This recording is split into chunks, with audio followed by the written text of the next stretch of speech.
Hello guys, and welcome to another one of my Fortnite videos on my day 288 of vlogging. And we got the Recombobulator, finally allowing us to customize our weapons, bringing with it a range of different repeatable quests that we can use to acquire some of the things that we need in order to do that, but not really the important ones, but some of them. So that's a really cool thing. We also got a tutorial quest that pretty much just means go into your armory, select the schematic, upgrade it, modify some perks, keep going. You're going to be getting a batch of rewards to get you started with the recombobulating, and that is what I did here with my Dragon's Roar.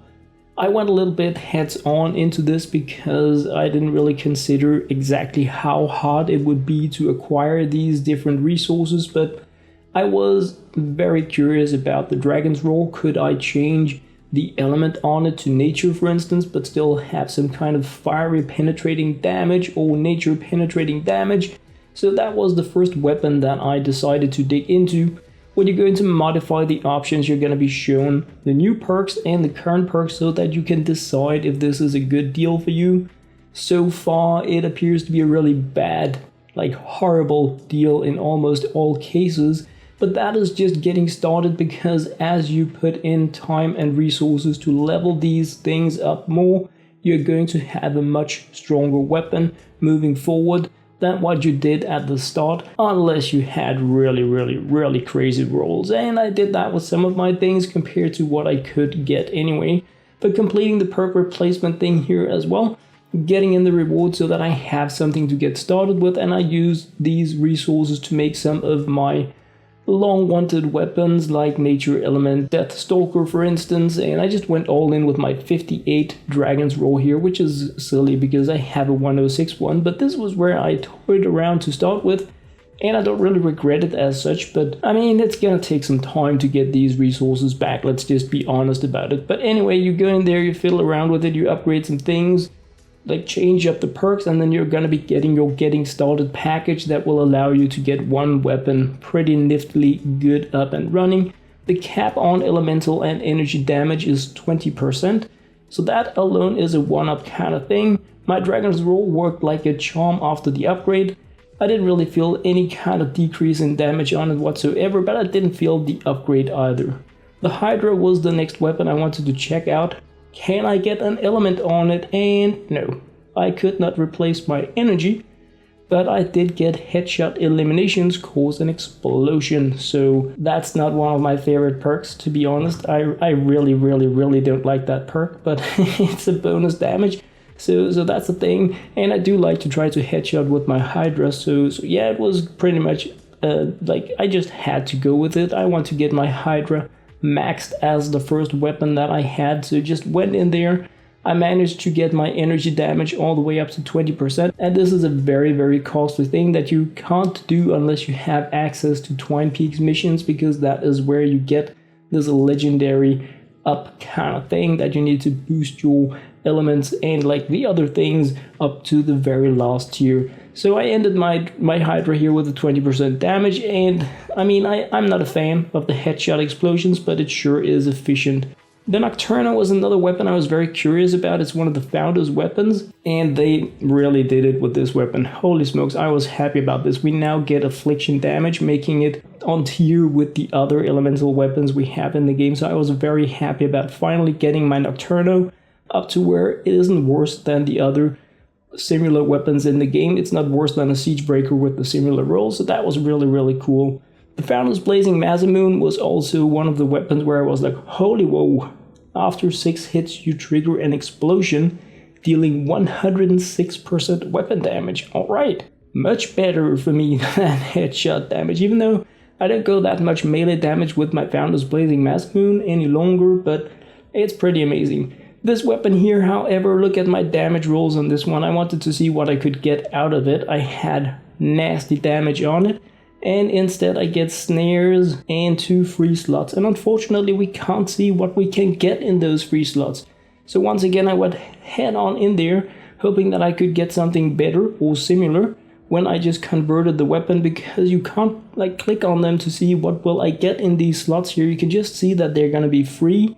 So that's like a massive flaw in the system in my opinion, or like game design wise, but I decided to do it. And if you have a weapon like this, I'm like, don't go there, guys. Just don't go there, because what you can select is not gonna be as good as having pure damage rolls. That at least that's my opinion on it. So what I could get was life leech, movement speed, damage resistance, and durability, and I was pretty curious about the life leech. Damage resistance is probably what you're going to want on your melee weapons, because they're going to allow you to survive. But I wanted to try out if I go with like life leech instead, considering that I deal a high amount of damage. Will that then be awesome, because I'm pretty hyped about the tactical option that allows me to heal up with every 4 slashes. So I tried to go in with life leech on my Krypton sword. I did the same on my neon scythe, just to see how is it going to be to play with this perk in the game. Is it going to change the way it feels to play melee? Because I think that was like the idea about it. They're giving a little love to the melee classes, and it doesn't really work out as I think it's supposed to, because mainly when you're playing a melee class, you do a lot of ability damage, and when you do use your melee, you're up against a lot of opponents, all very, very tough ones. And if you have a lot of opponents, dealing slash damage to every one of them, leeching the life is amazing. But if you're up against fewer, tougher ones, you really want the damage resistance instead. That is based on my testing so far, that life leech is pretty junk and damage resistance is kinda okay. So I'm probably gonna be re-perking my melee weapons to get rid of my life leech and get damage resistance in there instead, because I think that's going to make it even more fun to play melee. But starting out, I went with life leech and I tested it out with different maps, and it just didn't really, I mean, it wasn't amazing. It didn't give me the survivability that I needed, and that was really like the interesting thing, because I lost damage from my perks and I didn't really gain a lot of survivability, so nah, that was not really a cool option. Not something I can recommend anyway from my testing so far, but a cool thing they've put in there. I hope they like double it up. The most important thing I feel we have gotten is this stuff here. This is a game changer. Traps. Whew. Traps now have the ability to heal structures. And note guys, we can have traps on both sides of things. So we can heal up like 10% building health 2 times on every building structure every 10 seconds. I mean, constructors go home. This is insane healing, and we can do it also with a cozy campfire, which means that we can now use the equivalent of a temporary banner, because you can just place this one and then it heals over amount of time, both players and structures. This is going to be a game changer. This is going to be so amazing that we can now heal up structures. It's going to be very interesting in terms of storm shield defenses to see what is the effect of having traps on both sides of your structures in your SSD that heal itself up. That is what I am the most curious about in regards to like the entire change here, because holy smokes, pretty hyped about it. So this is something I'm going to be fooling a great deal around with, but I wanted to go in and do a few different things today, so I haven't really been doing like that much base stuff. But just think about it, you have traps on 2 sides and they just heal that structure all the time. Lava roofs that heal themselves, oh yeah, I mean, this is gonna be mind-blowing amazing. So anyway, I'm super hyped about it, and I think it's gonna have a huge impact on the game, also making it a little more casual. In terms of earning all these different resources, I tried so many things. I tried to use these blue glow pylons to increase difficulties, to see can I use that to gain anything. Not a freaking thing. Nothing whatsoever. It is so hard to earn the important resources in this new concept. You get the easy ones for taking out a Chrome Husky, for opening caches, for taking out 50 mist monsters. You can chain grind those and you can get so many of the normal perk up, re-perk kind of things. That is like no problem whatsoever, because you're just going to be getting those over and over again. But the really, really hardcore ones, the uncommon, the rare, the epic, this is a time sink unlike anything we've had in the game before. And as a high level player, I am so frustrated that I now need to spend hundreds of hours playing in Plankerton and Canny Valley in order to level up my weapons, new perks, to the point where I can use my legendary perk up that I can find in Twine Peaks. So this is going to be something a lot of players are going to be using hundreds of hours in order to get their base collection up and running. You need to farm these epic perk-up, rare perk-up, legendary perk-up. They show as rewards. You don't really get them anywhere else. We will be getting them in the event store, so that is going to be massively interesting to see how much can we buy.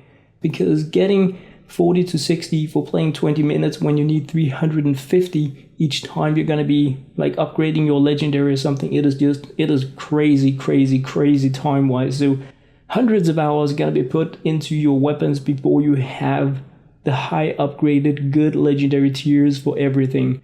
The absolutely best thing, however, about the new concept here is that we now have elemental storms, which means that if you play, for instance, a lightning storm, you're gonna have nature element husks everywhere. Even in encampments, if they say the next wave is gonna be fire, they're gonna be nature, which means that you can prepare, you can go in with your fire weapons, you can like be guaranteed to get the nature element perk up things for completing the mission because you just grind that husk, but you can also go in there and deal so much more damage because you know exactly what opponent you're going to be facing. All in all, guys, the recombobulator system, it is mind-blowing amazing. I need to spend a few weeks really learning the ins and outs of the different new abilities because we have some very interesting things, both in terms of weapons but also in terms of traps. I don't know that much about the farming yet. I've been spending some 7 hours today trying to find out what is a good way. So far, the best option I have found is to do encampment missions because you get the 50 mist monsters. And if you have some type of elemental storm, you also get the resources for that.